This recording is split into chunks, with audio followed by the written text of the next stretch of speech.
એ message તો જોયો જ હશે નહીં? ફોન વાગે અને સ્ક્રીન પર બેંકનો મેસેજ. પણ રૂકાવ, આ કોઈ એલર્ટ નથી, આ તો એક જાળ છે. હા, એવી ઓફર જે દેખાવમાં તો બહુ સીધી સાદી લાગે, પણ એની પાછળ છે ને એક આખી સાયકોલોજીકલ ગેમ ચાલી રહી છે.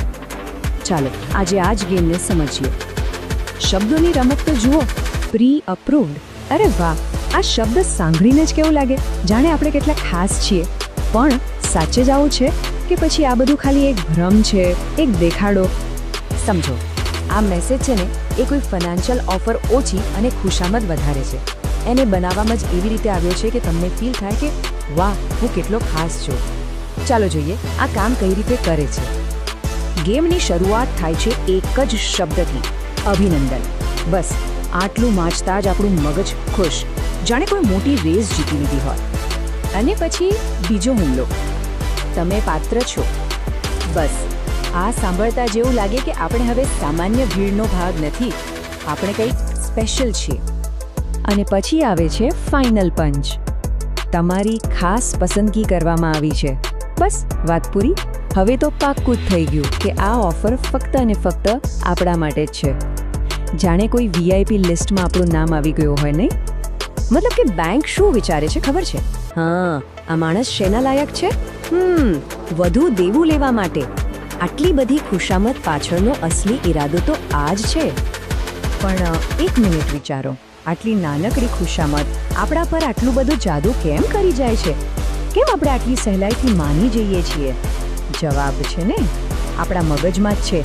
ચાલો એ રહસ્યને ઉકેલીએ. જો સાચી વાત તો એ છે કે કોઈને પણ એવરેજ ફીલ કરવું ગમતું નથી, બરાબર ને? અને જ્યારે બેંક જેવી કોઈ મોટી ઓથોરિટી આપણને સામેથી આવીને કહે કે તમે તો ખાસ છો, ત્યારે આપણું ઈગો સેટિસ્ફાય થાય છે. અને આ મેસેજ આવે પણ ક્યારે? કોઈ રેન્ડમ મંગળવારે, જ્યારે આપણે પૈસા વિશે વિચારતા પણ નથી હોતા, બસ કામ કરતા હોઈએ કે શાંતિથી બેઠા હોઈએ, અને બૂમ, અચાનક મગજમાં એક નવો જ વિચાર નાખી દેવામાં આવે છે. અને બસ અહીંથી જ આખી જાળ ગોઠવવાની શરૂઆત થાય છે. અને આ જાળ શું છે ખબર છે? આપણી પોતાની જિજ્ઞાસા. આપણે આપણી જાતને શું કહીએ છીએ? અરે ખાલી ચેક જ તો કરવું છે, બીજું શું? આ કેસમાં જિજ્ઞાસા કોઈ સારી વસ્તુ નથી, એ એક નબળાઈ છે. જેવો મનમાં વિચાર આવે કે ચાલ ને ખાલી જોવું તો ખરો, કેટલી લિમિટ મળે છે, બસ સમજી લો કે તમે જાળમાં પહેલું પગલું મૂકી દીધું. પ્રોસેસ એકદમ સિમ્પલ છે. મેસેજ આવ્યો, જિજ્ઞાસા જાગી, અને આપણે આપણી જાતને મનાવી લીધી કે ખાલી ચેક જ તો કરવું છે. બસ આટલું થયું ને એટલે સમજો કે તમે અડધા તો ફસાઈ જ ગયા. પણ હવે આવે છે સૌથી મોટો સવાલ, આ ઓફર્સ આખરે કોના માટે હોય છે? તમને શું લાગે છે? જવાબ કદાચ તમને થોડો ચોંકાવી દેશે. આપણે બધા એવું જ માનીએ છીએ નહીં કે જેને પૈસાની સૌથી વધુ જરૂર હોય, બેંક એને જ લોન ઓફર કરે. પણ સાહેબ, હકીકત આનાથી બિલકુલ ઊંધી છે.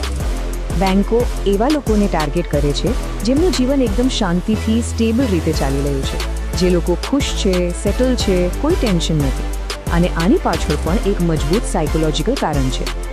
જરા આ જુઓ, આ બધું જ કહી દેશે.